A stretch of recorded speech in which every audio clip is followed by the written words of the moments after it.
Welcome to the Tammy and Wanda Show. Whoa, what's that in the background, Tammy?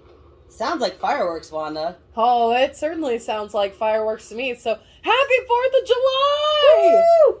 We've made it to our, what episode? 10. 10. First Ooh, double digits episode. Double digits episode. Yeah. Awesome. Yeah. And today we will be discussing Independence Day traditions. Those good old Independence Day traditions. Not only for hamburgers and hot dogs and getting excessively drunk and probably getting some type of injury that involves going to the hospital. But yes, we are going to be talking about Independence Day. And speaking of injuries, friends, do not put bottle rockets in your butt crack and light them. That is not a good idea. Don't. Friendly hint there.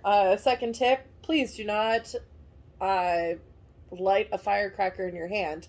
It will not float away or fly away. It will burn your hand.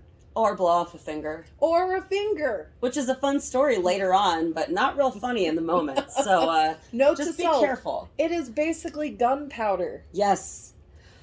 So we will be doing some of our favorite drinks today for the 4th that are inspired by either America or the 4th of July.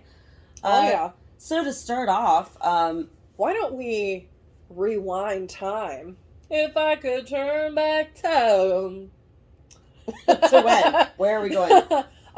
We are going to go all the way back to John Adams era. Oh. John Adams, good luck. If any of our listeners know that, drop us a comment. Mm-hmm. Actually, John Adams was a very confused man. Yeah. He really thought that Independence Day was actually supposed to be on July 2nd and not the 4th of July. Weird. And that was his prediction for the end of the war. So he's like, okay, let's just put our whole prediction on the 2nd. The war is going to be done on the 2nd. So that's when we're going to He's got to know wars don't end on a certain timeline. That kind of stuff just doesn't ever end when you think. So bless his heart for trying. Oh, man. I bet his wife was like, who was also his political advisor. Interesting. Isn't that interesting? Yes. I don't know much about history, but that's pretty badass that his wife was his political advisor, you know. In feminist history, looking back at actually a woman that was respected and well thought of by her husband enough to have an opinion on his career. That's pretty cool. Right. For, I don't even know where we're going with this, but yeah. Well, didn't he also come up with doing fireworks for the 4th of July? He actually was one of those founding fathers who said, hey, let's do poppers. You know what might be cool? Something that explodes and makes lots of light. We didn't deal with a lot of explosions or... In the war. Everybody who... well, back then they didn't know what PTSD was, so they weren't aware of it. Could you just see all of those men just going, oh my god, what is that? Every time. In the war, grab the muskets! That's actually kind of scarring now that I think about that. When you think about it, woo, no wonder we have a giant statistics of killings during the holiday. Well, because who's going to hear a gunshot over a firework bang? Agreed. They're going to go, oh, it's just those damn kids down the street with fucking fireworks. Yeah. Stop those fireworks. I'm sorry. This is not blood on my hands. It's pain, I promise. It's pain. I was just making a Star-Spangled Banner on my... Oh...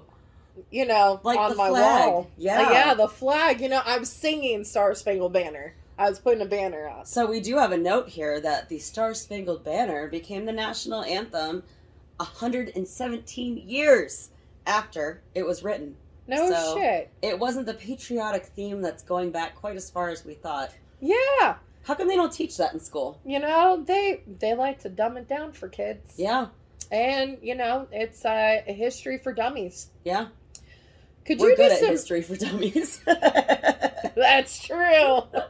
Welcome to class, kids. We're about to school you. There'll be alcohol and history. Alcohol and history. Hey, that's how I remember things more. Drunk history always helps me remember stuff. History. Oh my god, drunk history on Comedy Central. Great show, you guys. If you don't watch it, check it out. It's worth a laugh. Check it out. I really would love to do that on the podcast. I mean, just doing some type of drunk stories while we are inebriated. Yes. This needs to happen. If we would have just recorded last night, we would have got that exact episode ready. Yeah, if you would have gotten me earlier, I mean, I would have had a lot of drunk history conversations. But I mean, I feel kind of bad for Alexander Keys, who did not get, to hear his song that he wrote when he was hostage on a ship. He was long dead before that was the song that we all know and love today, which is, I'm sure he would love to know that. We all had to practice in school many a times. Oh, yeah. I mean, I had so many quizzes in history class, had to stand up and I had to say it, and I'm just like, I don't remember most of it. Can you say it with me? I was never good at remembering and directly, regurgitating that kind of information. I know. I felt like I was just like, and the rocket right there, the bombs bursting in air. Yeah, that's right. Came true to the night. The songs are a little easier than some of the dates, though, because at least there's a tune you can go to get to the next word. Yeah. You can't do that with a date. No. And what is even crazier is that since that didn't become a national anthem, well, the holiday didn't even become a federal holiday until 1870. That's insane. After we had won our freedom in 1776. Right? Yeah. That's almost 100 years later. Thank you, Hamilton. Memories. If not for musicals, we wouldn't know anything about history. I know nothing. See, I think that's how all classes should be done, is to a beat. Yeah. To a song. I'm going to remember everything. Or just in a fun way that's going to make you remember the information. Oh, yeah. I mean, I always taught my kids with some type of song. It could be the stupidest thing. Yeah.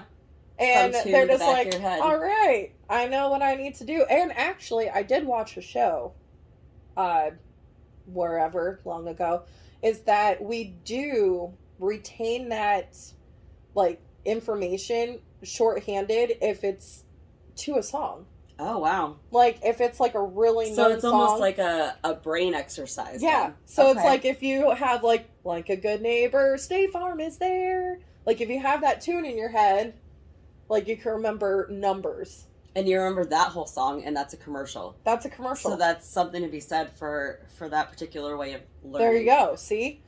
Yeah, but what is our next one? The White House annual party started in 1801, which was... before it became a federal holiday. 25 years after we won our independence from the British. And before it was even a federal holiday. They're like, hey, we're going to party before anyone else can party. We deserve a party.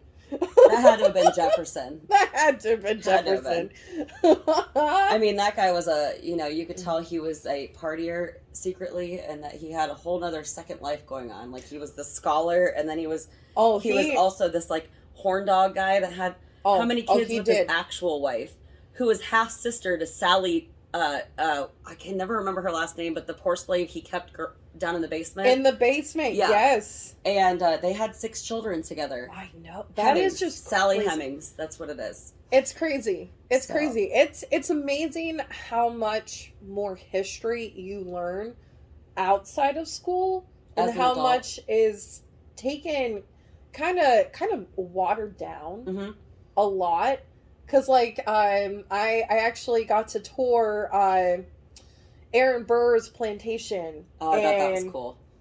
In South Carolina. Yeah. Where he got it for Theodosia, his daughter. Mm-hmm. And an amazing place. And realizing, there are just something, Southerners had a different way of doing things. And I'm like, I didn't know that.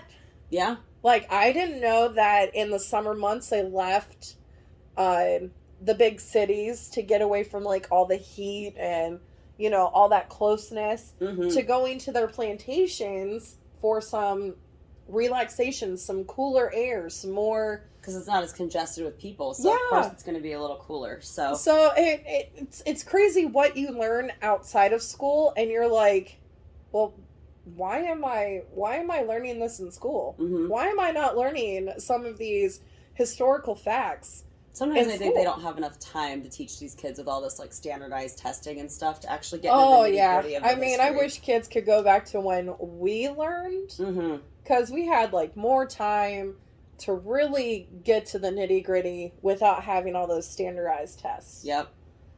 I mean, I understand the reason for that, but, you know, some of us aren't test takers. Guilty. But speaking of tests I couldn't pass, I'm actually a parade person. Are you? Yes, I love parades. I've been in lots of parades through my life. I have been in a few. I like the candy. The candy throwing is what appeals to me. I do enjoy the candy throwing. I did it for Girl Scouts. I actually was a present and fell many times because balance was not my forte. Oh, man. At the age of 12. Well, that's not when you have balance, you know. All the puberty stuff going on. I mean, you can't really help that one. What are legs? But I know a lot of places in America do parades for the 4th, and I know that I love a good parade for the 4th myself. Oh, yeah. But the longest running parade is in Bristol, Rhode Island. Rhode Island? Yeah. And interesting. I noticed when we were researching for the episode that a lot of the things that we're going to mention today that are traditions happen a lot in the northeastern part of the country. Well, I mean, that's where the original 13 colonies were. Yeah. It makes sense. I mean, they would have had the longest tradition. It makes sense that they would have all these, speaking of longest traditions, if we have any New Englanders, I think that's right. Yeah, you know, New England Knights, whatever. But any residents of the New England area, do you eat salmon? Do you eat salmon? This seems to be a common thing on the 4th of July. They eat salmon. That's really interesting. That sounds great. Reading some back history on it, apparently within New England there was a high abundance of salmon. So, of course, they would celebrate by eating fish. Well, I mean, if you got it, eat it. Yeah. That's cool. Oh, yeah. I mean, speaking of cool, I didn't even mean to do that transition. I know, look at that. Smooth. Cool. July 4th, 1872, our only president, in all of the presidents we've had thus far, 46 so far. Yep. Only one has actually been born on the 4th of July, and that was in 1872, and that was Calvin Coolidge. Cool. Cool. That's pretty Calvin. Cool. How about a fun fact? That is very interesting with having 46 presidents and only having one. One out of 46. Didn't we notice that there were like 4 that had died on the 4th, which was weird, and they were all like founding fathers. And they were all founding fathers. Which is bizarre too. John Adams was one of them. How ironic. Him predicting July 2nd and dies on the 4th. Ha! Straight karma, John Adams. That's ironic. Don't you think? And I know when we were discussing John Adams at the beginning of the episode, we gave some disclaimers for you folks on staying safe on the 4th. So, the most firework-related injuries in or around the 4th were 5,600 folks went to the emergency room and had injuries relating to those fireworks. And that was predicted in 2018, 2018 is when that occurred, yeah. I bet it's increased. This year, I think. Since then, I'm certain that we're gonna go a step above this year. Well, we've already, I don't know about your neighborhood, but the last 3 weeks. Oh, good Lord. It has been a wreck. I am so annoyed. Yeah.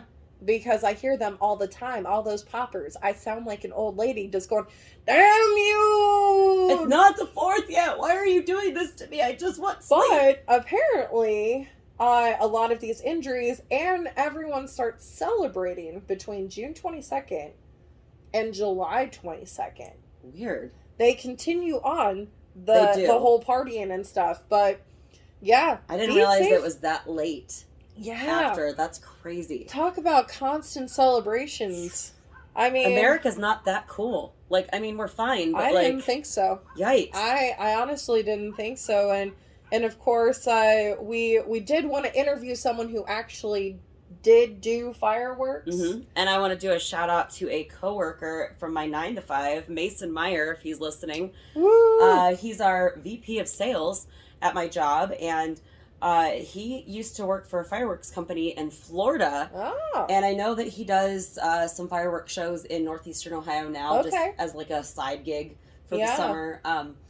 And he does an awesome job, but he could tell you some really fun stories about, they actually do a lot of computer work with that, where they'll actually program it in a software specifically made. Cool. That's pretty cool. For fireworks. So I mean, I think I saw like some type of video where they put like the powder in, and then they put like the whirly twirly thingies in there, and then I don't know what else. Cotton.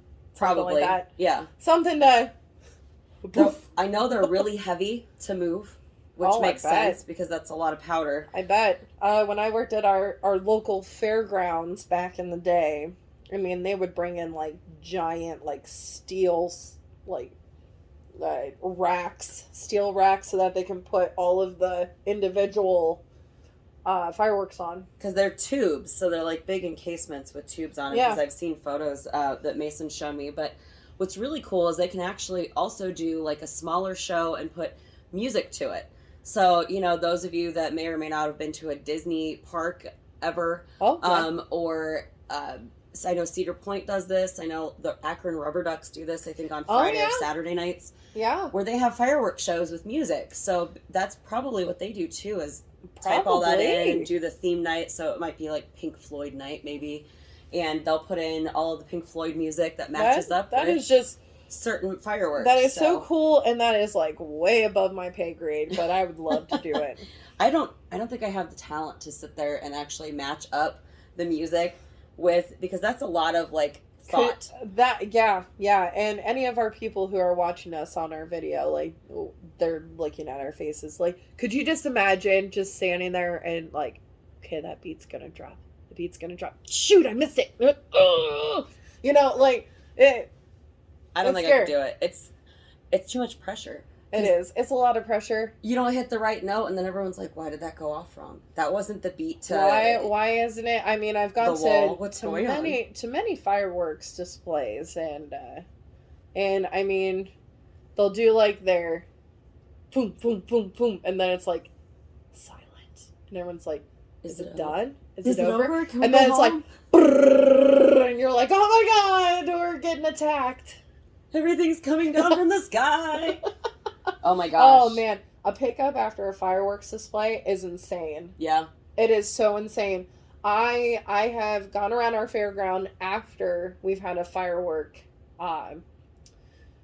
event. Yeah, a firework event, and there's just pieces of like shrapnel.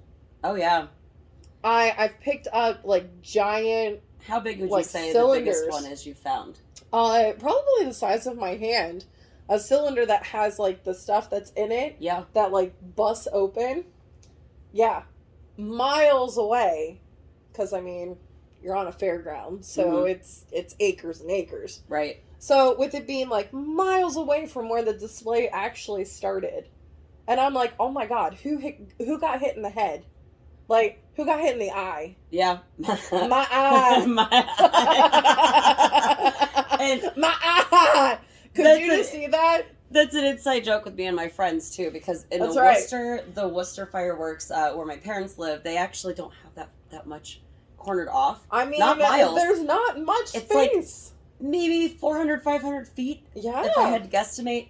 And they always have it roped off so that you're not going to get anywhere close to where they're setting them off. But people can sit like right up on the caution tape, and I remember a friend of mine. And I mean, if I'm finding foreign shrapnel all over the fair, like it's gonna fall down and hit people. Yeah, I've never had it hit me, thank God. But no. We had a friend with a little brother that liked to sit right up on the ropes, and the one year we were like, it's gonna hit him in the eye. And then he'd be like, my eye. And then now that's an inside joke between me and all the friends. So it's pretty funny. So when you see your friends around the water cooler on Monday, and they have a patch on their eye, you'll know what happened. You'll know what happened. Got too close. They got too close to those fireworks display. Well, I am very interested to see how the fireworks display is going to go this year. Because, of course, last year, it was very much just on TV. Yeah. Since no one could really go to any events. Bummer. Yeah. So, I wonder if it's going to be a packed house this year, or if they're going to still continue on doing the web display as well. I don't know. I wouldn't mind watching others once I got home from the one I was just at physically. Right? That would be interesting. I'm a big fireworks person. You know, and of course with fireworks comes family events. And comes Grandma or your great Aunt Phyllis bringing that disgusting layered Jell-O. What is that even called? I don't know. I don't even know what it's called, but it's got all those little layers of, and it's like rainbow colored, so it's pretty, but it tastes terrible because like lime and cherry should not go together. Fruity Jell-O molds that you get, or the what did we talk about before? The fluff Fruit whip. Yeah, the fluffy stuff. The fruit whip. What is it with old women when you get to a certain age that they start making stuff with Cool Whip and fruit? I think it's because they've lost their taste buds. Oh, and it's mushy. And they have to put... There have been many a times that my grandma's made something, and I'm like, why did you do that? And she's like, honestly, I couldn't taste it. And you're like... So I had to add it in. But I thought it would be good. The consistency is so... Yeah. Ugh. It's a texture thing. So if any of our listeners out there, if you guys have had, like, the fluff, what was one of your best ingredients for it, or which one, like, did your grandma make it? Did you make it?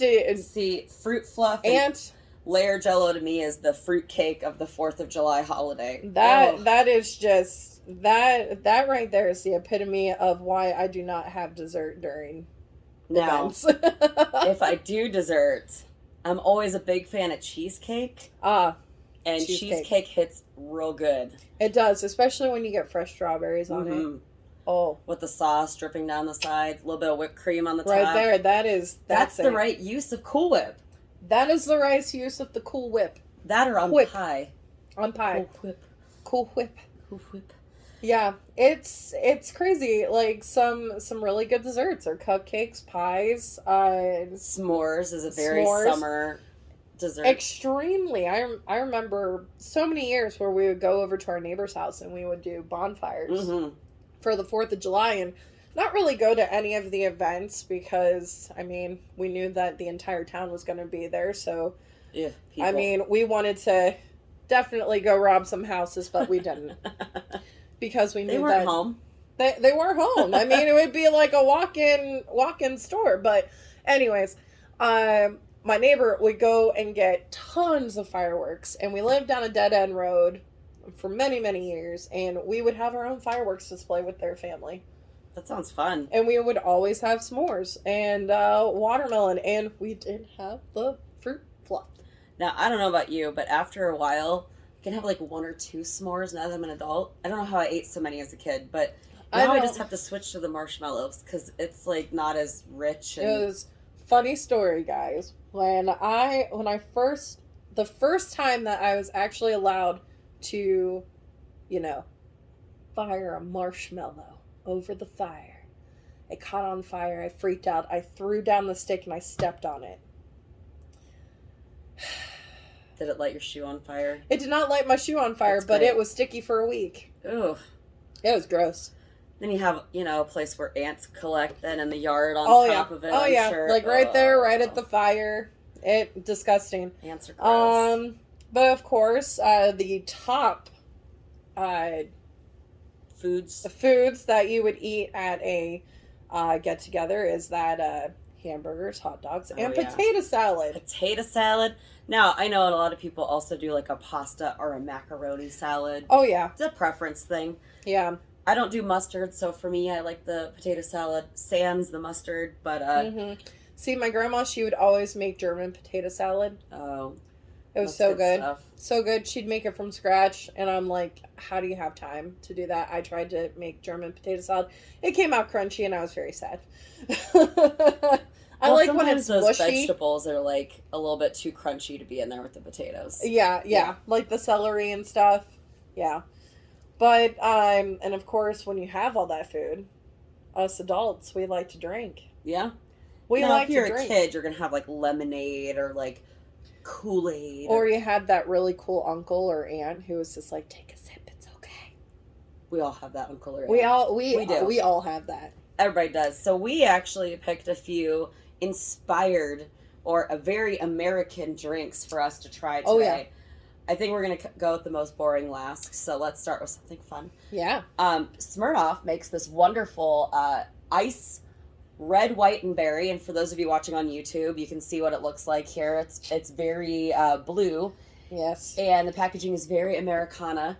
And I will tell you, I've had this. It's one of my favorite drinks. And if you like popsicles, it tastes like a blue popsicle. So we're going to do a taste test of that right now. All right.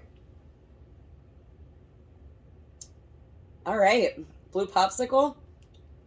Yeah. For you too? Okay. Yeah. It's like a blue popsicle mixed with Sprite. Yes. It's very mild. So if you're not a big drinker, it's something that's low on the spectrum of oh yeah, and of course back in the day, content. that's all I saw like my family members drink is Smirnoff or any type of wine cooler. Yep. The Schwegens. I know what you mean, but I don't know how to say that either. Schwabels. Isn't Schwabel's bread? Yes. They make the buns for the events. But Smirnoff is always pretty, synonymous with light drinkers, or if you want something that tastes really good. They also make a pink lemonade drink, which is new. That's in this ice format. It's dangerous. It tastes like pink lemonade and nothing else. Man, what was that 90s drink? That wine cooler 90s Zima? drink? Zima! I loved Zima. Oh, good Zima Lord. was the best. I remember opening up the fridge and I'm just like, Mom, what is that? And she's like, oh, it's my Zima. I'm like, oh, weird. And it smelled disgusting, so I didn't like it. Well, speaking of things people think are disgusting, but it's kind of a hot trend right now, is these soda or seltzer drinks. The seltzer waters. The particular one we'll be trying today is 100 calorie, no added sugar, High Noon Sun Sip. Oh, it's right there with the White Claw, guys. It looks just like a White Claw can, and those of you, again, watching, you can see what that looks like. This one has vodka in it. It's a vodka soda, black cherry flavor, so let's see what that one's all about. All right. See if it's like a White Claw. I mean, it smells pretty. Well, and if you're going to do... Oh, that's good. It really tastes like black cherry. It doesn't really... I don't think it's as seltzery as some of the Trulies or like the Trulies or the White Claw. Probably because it's straight liquor. Yeah. That helps balance it out. That's pretty good. Yeah. I'm a baby. I like fruity things, so that's kind of... Not me. Get me the straight liquor. Well, just kidding. I mean, straight liquor's good too, and if you're going to do that, whiskey. Because whiskey's a good southern drink to introduce into your 4th of July. As my mom loves, she's like, give me a good Jack and Coke. Or a Skinny Pirate, which is a Diet Coke and Jack. If you're watching your calories. So we know here in America we like our alcohol. So if you're not a straight drinker and you don't want your whiskey or Jack, you're probably going to go for a beer. And I know that around here, Bud Light and Yuengling are a big thing because they're both made in Columbus and Pennsylvania, respectively. Yeah. But we opted for the Colorado treat. Hey! So, for our Colorado listeners out there. Oh, yeah. So we're doing a Coors Light, which literally if you're drinking Miller Lite, Bud Light, Yuengling, whatever, they're all pretty similar in what they taste like. Oh, yeah. So the hops. Yeah. We're going to sip at that now. Yeah, it tastes like beer. Yep. So anybody that has any of those light drinks, that's pretty much what Coors Light tastes like. I think it's more of a watered down one than some of the others out there. Yeah. I mean, I can taste the grain. Yeah. A lot more. Now that you say that, that's hitting the back of my throat, that grain flavor. It's that grain. See, I like a good amber ale. Mm-hmm. That's where I like to go. See, for me in general, I like a lot of the apple cider, hard ciders. Oh yeah, especially in the summertime, they're just refreshing and crisp. Oh, in the fall. Yes, in the fall, you do a hard cider. Ooh. And and like a Fireball, and you get a cinnamon apple. Do you know I've been kind of turned on to apple whiskey? So apple whiskey. Apple flavored Crown specifically. Pour that in a little bit of the homemade apple cider. You can get it like, you know, have yourself an old fashioned apple pie or picking apples. You get an old fashioned apple pie.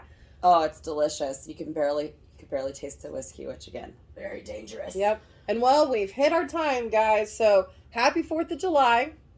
And really, from Tammy and Wanda, enjoy we love yourselves. You and be safe. Be safe. Have fun. Bye, Bye guys.